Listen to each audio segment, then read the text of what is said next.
హైదరాబాద్ లో కన్సల్టేషన్ మరియు 3500 రూపాయల colour Doppler test Avis hospitals లో ఉచితంగా పొందండి. నమస్తే రవి గారు. నమస్తే జయ. నవరాత్రుల్లో భాగంగా రెండవ రోజు అలంకరణ, అలానే దేవి భాగవతం నుంచి మనం ఒక కథ కూడా చెప్పుకుంటున్నాం రవి గారు. ఈరోజు రెండవ రోజు కదా. అయితే ఈ రెండవ రోజు మనకి శ్రీశైలంలో అమ్మవారికి నవదుర్గల్లో రెండో అవతారమైన బ్రహ్మచారిణి అవతారం వేస్తారు. ఈ బ్రహ్మచారిణి అవతారానికి ఒక చక్కటి కథ ఒకటి చెప్తారు. మనం పార్వతీదేవి హిమోత్పుత్రికగా జన్మించింది నిన్న, శైలపుత్రిగా. అయితే ఆవిడ ఈ శివుణ్ణి అర్చించడానికి వెళ్తుండేది. ఈ హిమవత్ పర్వతం దగ్గర ఎక్కడుంది? హిమవత్ పర్వతం మనకి భారతదేశానికి ఉత్తర దిక్కులో ఉందా? సరే, రెండవ రోజు శ్రీశైలంలో అమ్మవారిని బ్రహ్మచారిణి రూపంలో అలంకరిస్తారు. ఈ బ్రహ్మచారిణి అమ్మవారి అంటే నవదుర్గలలో రెండో ఆవిడ బ్రహ్మచారిణి. ఈవిడ ఏంటంటే బ్రహ్మచారిణి అంటే మనకు తెలుస్తోంది వివాహానికి ముందేదో అని కదా, వివాహిత కాదు అని.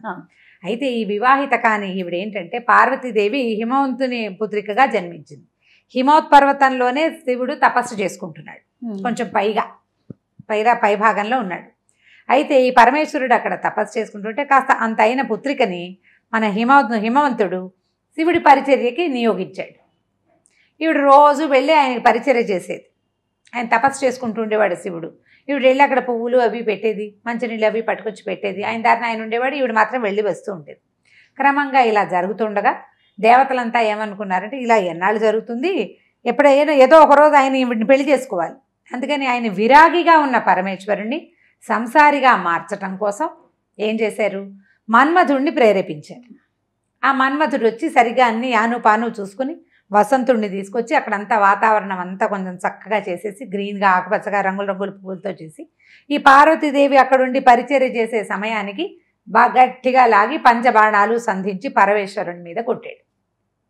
బాణాలు సంధించేట అవేం గుచ్చుకునేవి కాదు, పువ్వుల బాణాలే. మన్మధుడు 5 పువ్వులే ఆయన బాణాలు. ఈ పూల బాణం తగిలేసరికల్లా ఆయన కదిలేడు శివుడు.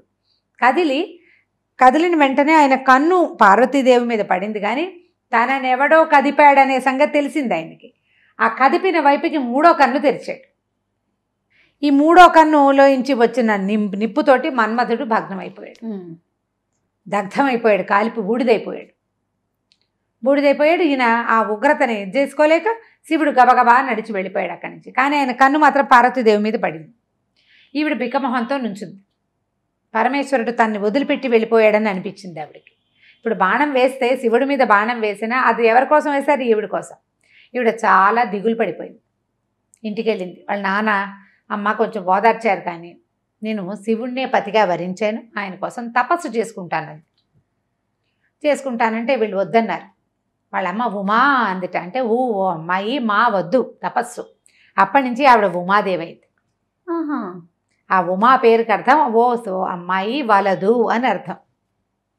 అయినా సరే ఆవిడ తపస్సుకి వెళ్ళిపోయింది. ఆ తపస్సుకు వెళ్ళి ఎట్లా వెళ్ళిందంటే ఆవిడ ఒక కమండలము, దండకమండలాగా చేతిలో అక్షమాల ఇది ధరించి తపస్సు చేసుకోవడానికి వెళ్ళిన స్వరూపంలోనే ఈ బ్రహ్మచారిణి దుర్గగా అమ్మవారిని అలంకరిస్తారు.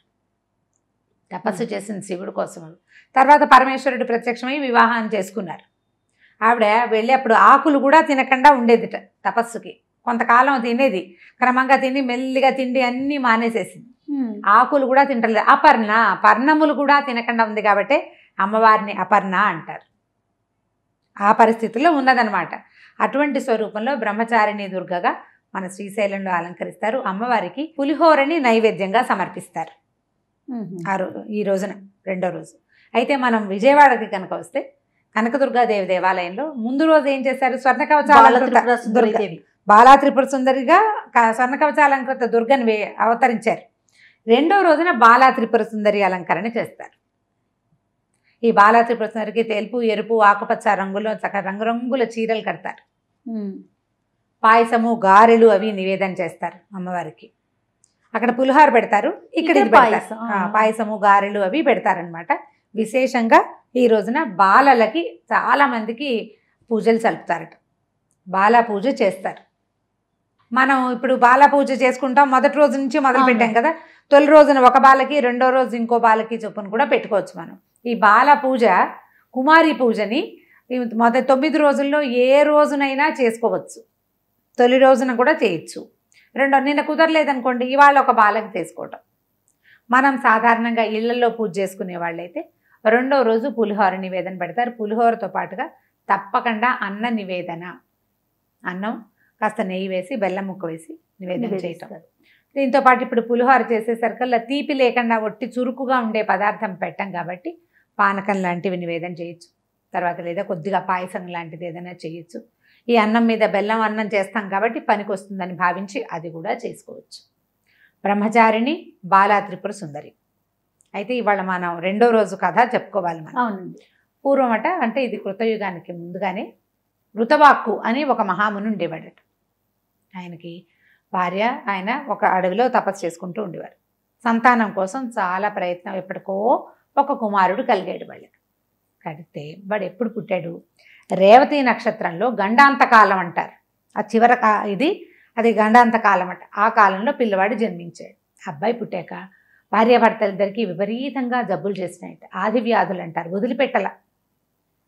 చాలా తీవ్రమైన అనారోగ్యం వస్తే వాళ్ళిద్దరు ఎంతో బాధపడ్డారు.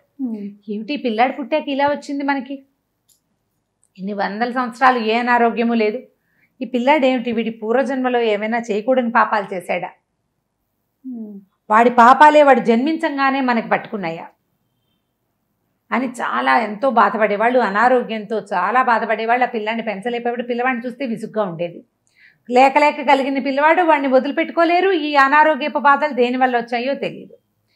ఆయన ఒక గర్గ మహర్షి వాళ్ళ ఆశ్రమానికి వస్తే ఆ గర్గ మహర్షిని అడిగారు, అయ్యా ఏమిటి మాకు ఈ శిక్ష, ఏదైనా మా పూర్వజన్మ పురాకృత పాపమా, మా పిల్లవాడు చేసుకున్న పురాకృత పాపమా, వాడు ఏదైనా శాపగ్రస్తుడా, వాడు పుట్టంగానే వాడి బదులు మేము అనుభవిస్తున్నాం, ఇది పుట్టకముందు మాకు ఏ అనారోగ్యాలు లేవు, మాకు ఇట్లా వ్యాధుల పాలైపోయామని చాలా దుఃఖించి ప్రార్థించారు. ప్రార్థిస్తే అప్పుడు ఈయన గర్గ మహర్షి ఏమన్నారంటే, ఆయన కొంచెం చూసి జ్ఞాన దృష్టితో, అబ్బాయి కృతవాక్ముని నువ్వు బాధపడద్దు, ఈ పిల్లవాడు రేవతి నక్షత్రంలో జన్మించాడు. ఆ రేవతి నక్షత్రంలో ఆ గండాంత కాలంలో పుట్టడం వల్లే పిల్లవాడు పుట్టిన సమయం బాగుండక మీకు ఇట్లా అనారోగ్యం వచ్చింది. కాబట్టి నువ్వు కంగారు పడకు, అమ్మవారికి పూజలు చేసుకో, ఈ రేవతి నక్షత్రం తాలూకు ప్రభావం నుంచి పిల్లవాడు బయటపడతాడు, నువ్వు కూడా బయటపడతావని చెప్పాడు.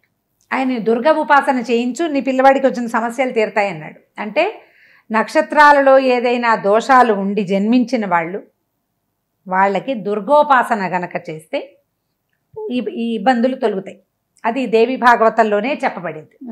దుర్గోపాసన చేసి వాళ్ళ కష్టాల నుంచి తీరిపోయాయి కానీ ఆయన అనారోగ్యం తగ్గింది. కానీ ఆయన కోపం పట్టలేక రేవతి నక్షత్రాన్ని శపించాడు భూమికి రాలిపోమ్మని.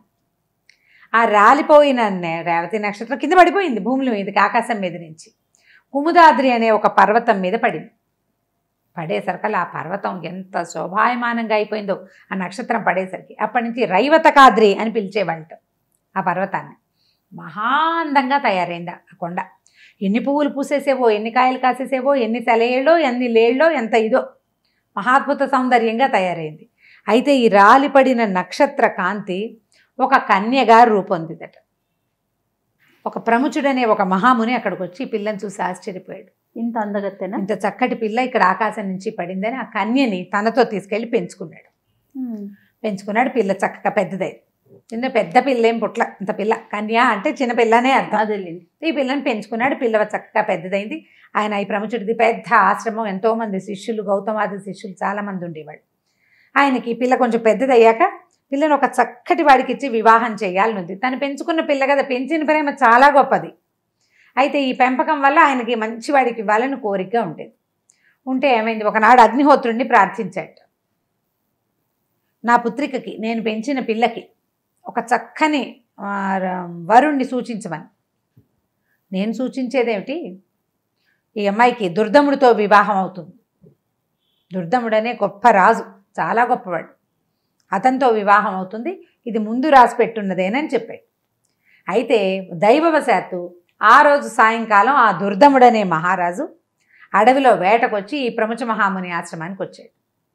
ఆ వాకిట్లో లేడి పిల్లలకి గడ్డి తినిపిస్తూ కనపడింది రేవతి ఆయనకి. ఆ పిల్ల పేరు రేవతి అని, రేవతి నక్షత్రమే కదా.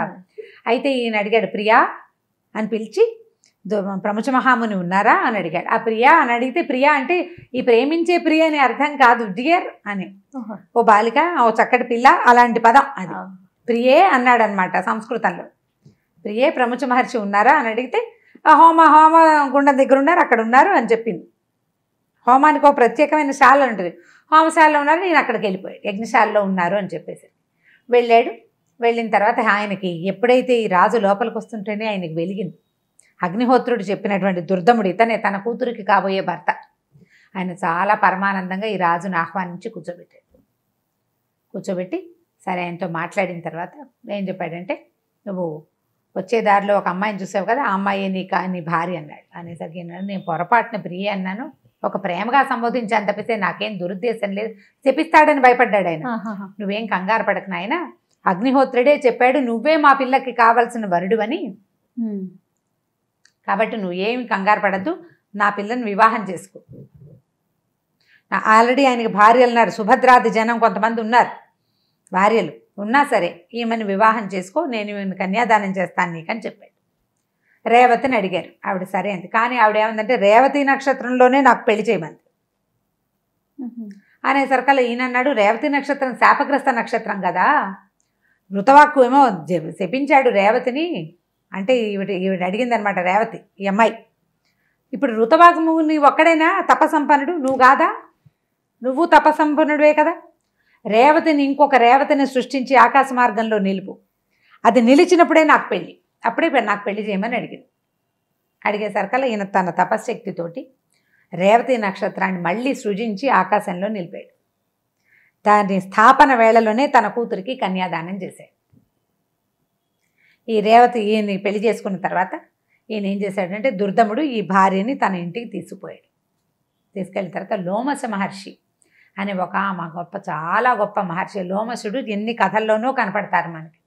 ఆయన ఈ దుర్దముడి దగ్గరికి వచ్చాడు. ఈవిడ నక్షత్రకాంత, మనకు తెలిసిందే కదా, ఆకాశంలో ఎక్కడుండాలి ఆవిడ, మొత్తం ప్రపంచాన్ని కదిపేటువంటి మహాశక్తుల్లో నక్షత్రం కూడా ఒకటి, అంతే కదా. అవునండి. అయితే ఈయన ఏమన్నాడంటే లోమస మహర్షిని, అయ్యా ఏదైనా సరే నాకు అత్యద్భుతమైన ఫలితాన్ని ఇచ్చే పూజ నాతోటి చేయించు,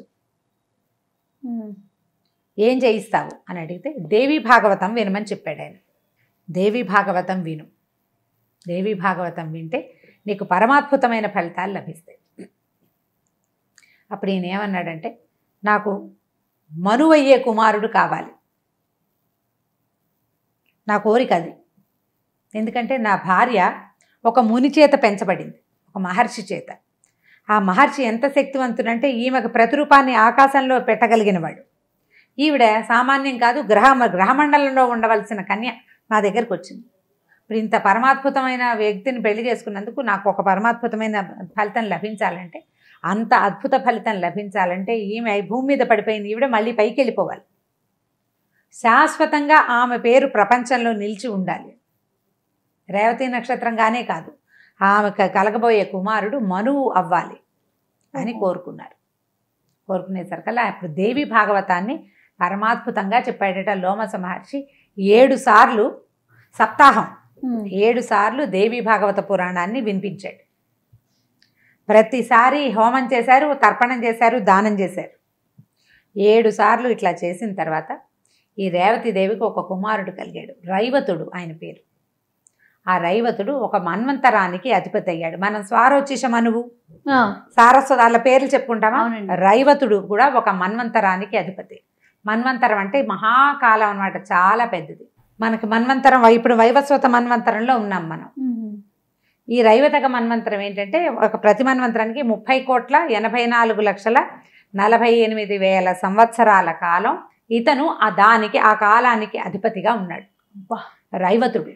ఆయన ధర్మశాస్త్రం రచించాడు, కర్త వక్త కూడా ధర్మశాస్త్రం రాసి చెప్పాడనమాట. అంత మహానుభావుడైన కుమారుడికి జన్మనిచ్చింది రేవతి నక్షత్రకాంత. దానికి కారణం దేవి భాగవత శ్రవణం. దేవి భాగవతం చదివితే వింటే అంత అత్యద్భుతమైన ఫలితాలు వస్తాయి. శాపగ్రస్త అయినటువంటి రేవతి నక్షత్రం, ఆమె నుంచి ఇటువంటి కుమారుడు జన్మించాడు. కాబట్టి ఈ మాట చెప్పాడు కుమారస్వామి. దేవి భాగవతం అంత శక్తివంతమైనది, నిత్యపారాయణ గ్రంథంగా చేసుకోవాలి. దేవి భాగవతంలో రకరకాల దేవి వైభవాన్ని చెప్పేటువంటి ఎన్నో కథలున్నాయి అని అగస్త్య మహర్షి లోపాముద్రాదేవికి షణ్ముఖుడు ఈ కథను తెలియజేశాడని సూత మహాముని తన శిష్యులకు చెప్పారు. అంత గొప్పది దేవి భాగవతం. కాబట్టి ఈ కథలని మనం చెప్పుకుందాం అన్నాడు. మనం 2 కథలు 2 రోజులు చెప్పాం. ఇంకా కొన్ని కథల్ని తర్వాత భాగాలుగా చెప్పుకుందాం. తప్పకుండా రమ్మగారు. నమస్తే అండి. నమస్తే జయ.